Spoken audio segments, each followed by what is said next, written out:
Hi hello everyone, welcome back to my YouTube channel. ಇವತ್ತಿನ ಈ ವಿಡಿಯೋದಲ್ಲಿ ಪ್ರೇಮಲು ಮೂವಿಯ ರಿವ್ಯೂ ಮಾಡ್ತಾಯಿದ್ದೀನಿ. ಈ ಮೂವಿಯ ಸ್ಟೋರಿ ಏನು, ಕಲೆಕ್ಷನ್ ಏನು, ಬಜೆಟ್ ಏನು, ಯಾವ ಯಾವ ಭಾಷೆಯಲ್ಲಿ ಬಿಡುಗಡೆಯಾಗಿದೆ, ಯಾರ್ಯಾರು ನಟ ನಟಿಯರು ಇದ್ದಾರೆ, ಹಾಗೆಯೇ ಈ ಮೂವಿಯ ಹಲವಾರು ಮಾಹಿತಿಗಳನ್ನು ಈ ವಿಡಿಯೋದಲ್ಲಿ ತಿಳ್ಕೊಬರೋಣ. ಅದಕ್ಕೂ ಮುಂಚೆ ನಮ್ಮ ಚಾನಲ್ಗೆ ಸಬ್ಸ್ಕ್ರೈಬ್ ಆಗಿಲ್ಲ ಅಂದರೆ ಸಬ್ಸ್ಕ್ರೈಬ್ ಮಾಡಿಕೊಂಡು ಕೆಳಗಡೆ ಕಾಣ್ತಾ ಇರೋ ಬೆಲ್ಲೈಕನ್ನ ಕ್ಲಿಕ್ ಮಾಡಿಕೊಳ್ಳಿ. ಬನ್ನಿ ಗಾಯ್ಸ್, ಇವತ್ತಿನ ವಿಡಿಯೋವನ್ನು ಶುರು ಮಾಡೋಣ. ಮೊದಲು ಈ ಮೂವಿಯ ಬಜೆಟ್ ನೋಡಿದರೆ 9 ಕೋಟಿ ಬಜೆಟನ್ನು ಹಾಕಿದ್ದಾರೆ. ಕಲೆಕ್ಷನ್ ನೋಡಿದರೆ 118 ಕೋಟಿ ಕಲೆಕ್ಷನನ್ನು ಮಾಡಿದೆ ಅಂತ ಹೇಳಬಹುದು. ಹಾಗೆಯೇ ಈ ಮೂವಿಯ ಮೇನ್ ಲ್ಯಾಂಗ್ವೇಜ್ ಬಂದು ಮಲಯಾಳಂ ಆಗಿದೆ, ಹಿಂದಿಯಲ್ಲಿ ಡಬ್ ಆಗಿದೆ, ತೆಲುಗಿನಲ್ಲಿ ಡಬ್ ಆಗಿದೆ, ತಮಿಳಲ್ಲಿ ಡಬ್ ಆಗಿದೆ ಅಂತ ಹೇಳಬಹುದು.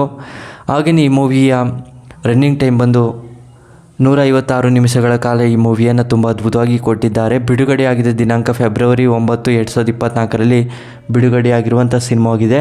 Production company Bhavan studios, director by Girish. ಹಾಗೆಯೇ ಈ ಮೂವಿಯಲ್ಲಿ ತುಂಬ ಕಡೆಯಿಂದ ರೆಸ್ಪಾನ್ಸ್ ಸಿಕ್ಕಿರುವಂಥ ಸಿನಿಮಾವಾಗಿದೆ. ಒಂದು ಲವ್ ಸ್ಟೋರಿ ಸಿನಿಮಾವಾಗಿದೆ ಅಂತ ಹೇಳಬಹುದು.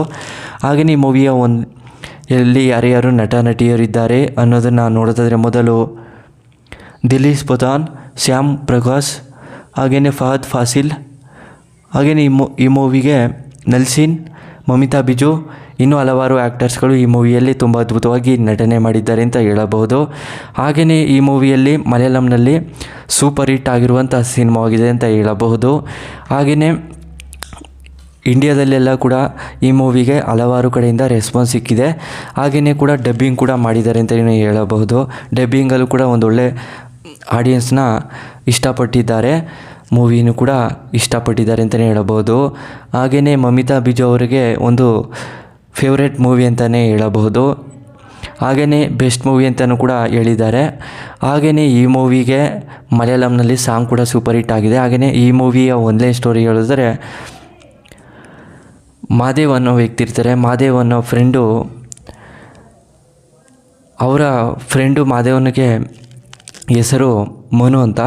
ಮನು ಹಾಗೂ ಮಾದೇವ್ ಇಬ್ಬರು ಕೂಡ ಒಂದು ಕಾಲೇಜಿಗೆ ಸೇರ್ಕೋತಾರೆ. ಮನು ಹೀರೋ ಆಗಿರ್ತಾರೆ ಅಂತಲೇ ಹೇಳಬಹುದು. ಮಾದೇವ್ ಒಂದು ಫ್ರೆಂಡ್ ಆಗಿರ್ತಾರೆ. ಮಾದೇವ್ ಅವರ ಒಂದು ಹಾಸ್ಟೆಲಲ್ಲಿ ಇದ್ಕೊಂಡು ಮನುನು ಕೂಡ ಅದೇ ಹಾಸ್ಟೆಲಲ್ಲಿ ಓದಿಸ್ತಾ ಇರ್ತಾರೆ. ಇಬ್ಬರು ಕೂಡ ಚೆನ್ನಾಗಿ ಓದ್ಕೊಂಡು ಪಾರ್ಟ್ ಟೈಮ್ ಜಾಬನ್ನು ಮಾಡ್ಕೊಂಡು ಹೋಗ್ತಾ ಇರ್ತಾರೆ. ಆದರೆ ಮನು ಒಂದು ಹುಡುಗಿನ ಪ್ರೀತಿಸ್ತಾ ಇರೋದು ಗೊತ್ತಾಗುತ್ತೆ. ಅದು ಪಕ್ಕದಲ್ಲೇ ಒಂದು ಹಾಸ್ಟೆಲಲ್ಲಿ ಇರ್ತಾಳೆ ಆ ಹುಡುಗಿ. ಮತ್ತು ಅವರು ಕೂಡ ಭೇಟಿ ಆಗೋದನ್ನು, ಹಾಗೆಯೇ ಆ ಹುಡುಗಿ ಹೋಗೋದು, ಹಾಗೆಯೇ ಅವರು ಹುಡುಗಿ ಎಷ್ಟೊತ್ತಿಗೆ ಬರ್ತಾಳೆ ಹಾಸ್ಟೆಲಿಂದ, ಹಾಗೆಯೇ ಕಾಲೇಜ್ಗೆ ಎಷ್ಟೊತ್ತಿಗೆ ಹೋಗ್ತಾರೆ, ಅದ್ರ ಬಗ್ಗೆ ಎಲ್ಲ ತಿಳ್ಕೊತಾ ಇರ್ತಾರೆ ಮನು ಅವರು.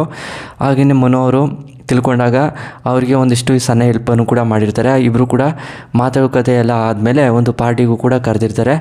ಇನ್ವೈಟ್ ಮಾಡಿದಾಗ ಅಲ್ಲಿ ಕೂಡ ಸುಮಾರು ಡ್ಯಾನ್ಸನ್ನು ಮಾಡ್ತಾರೆ, ಎಂಜಾಯ್ ಕೂಡ ಮಾಡ್ತಾರೆ. ಆದರೆ ಅಲ್ಲಿ ಒಂದು ನಿಜವಾದ ವಿಷಯ ಗೊತ್ತಾಗುತ್ತೆ.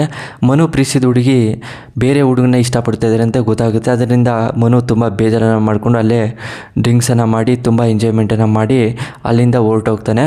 ಮತ್ತು ಆ ಹುಡುಗಿ ಹತ್ರ ಹೋಗೋದಿಲ್ಲ. ಆದರೆ ಆ ಹುಡುಗಿಗೆ ಗೊತ್ತಿರೋದಿಲ್ಲ ಆ ಹುಡುಗ ಇಷ್ಟಪಡ್ತಾ ಇರೋದು ಅಂತ. ಮನು ಆ ಹುಡುಗಿ ಹತ್ರ ಹೋಗಿ ಹೇಳ್ಕೊಂಡಿರ್ತಾನೆ, ಈ ರೀತಿಯೆಲ್ಲ ಪ್ರೀತಿಸ್ತಾ ಇದ್ದೀನಿ ಅಂತ. ಆ ಹುಡುಗಿನೂ ಸರಿ ಅಂತ ಹೇಳಿ ಅವರ ಒಂದು ಪ್ರೀತಿಸ್ತಾ ಇಲ್ಲ ಯಾವ ಹುಡುಗನೂ, ನಾನು ಸುಮ್ಮನೆ ಫ್ರೆಂಡ್ಸ್ ಹತ್ರ ಹೇಳ್ಕೊಂಡಿದ್ದೀನಿ ಅಂತ ಹೇಳಿ ಅವರು ಕೂಡ ನೆಗ್ಲೆಕ್ಟ್ ಮಾಡಿಬಿಡ್ತಾಳೆ ಆ ಹುಡುಗಿ. ಮತ್ತು ಮನು ಅವರಿಗೆ ಪ್ರೀತಿಸಿದ ಹುಡುಗಿನ ಪಡ್ಕೋತಾನೆ ಇಲ್ವೋ, ಹಾಗೆಯೇ ಅವರಿಗೆ ಸಿಗ್ತಾರೆ ಇಲ್ವೋ ಅನ್ನೋದನ್ನು ಈ ಮೂವಿಯಲ್ಲಿ ಸ್ಟೋರಿನೂ ಕೂಡ ಕೊಟ್ಟಿದ್ದಾರೆ. ಹಾಗೆಯೇ ಈ ಮೂವಿಯ ಸ್ಟೋರಿ ನಿಮಗೆ ಇಷ್ಟವಾದರೆ ಶೇರ್ ಮಾಡಿ, ಲೈಕ್ ಮಾಡಿ. Thanks for watching.